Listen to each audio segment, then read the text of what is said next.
almost 13 years ago, on July 29th, 2001, I was racing go-karts here. I had a passion for go-kart racing, and I raced around this track for 3 years, and I was very successful. On this particular day, it was a beautiful day, about like today, pretty hot, that I was down here racing go-karts, and it was the second race of the day for me. And I was on the inside of the second row.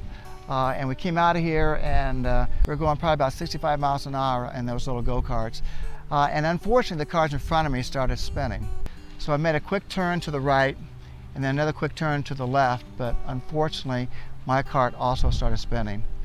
So the wall back there, I hit so hard that it drove the disc brake through the back of my seat.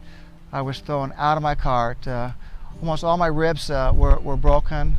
All my spine processes in my back here were broken. And there was blood flowing into my left lung, and I laid on the track literally fighting for my life. I was taken to St. Vincent's Hospital. They took me to neuro ICU to stabilize me. I was in neuro ICU for 2 days unconscious, and it was during that time that God started talking to me. He said, "David," he said, "don't worry about anything. I'm going to be with you. I'm going to pick you up when you fall. I'm going to carry you when you can't walk. And I'm going to use you to glorify my name." 2 days later, I woke up, and Dr. McCormick, the neurosurgeon, walked in with my family. And Dr. McCormick looked at me and says, "David, I have some sad news to tell you." He said, "You were involved in a very serious go-kart racing accident 2 days ago.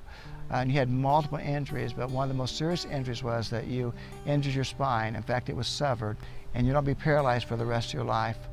And I looked at Dr. McCormick and I said, "Dr. McCormick, it looks like I have a new challenge in life, doesn't it?" And he looked at me and he said, "Dr. Wolf, I don't think you understood what I said."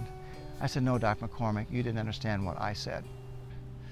So that was the beginning of a journey that God was going to put me on to glorify His name. For the last several years, I wrote the book called The Gift Is You. It's a book about God's grace and God's love in my life, and it's a book about encouragement to other people.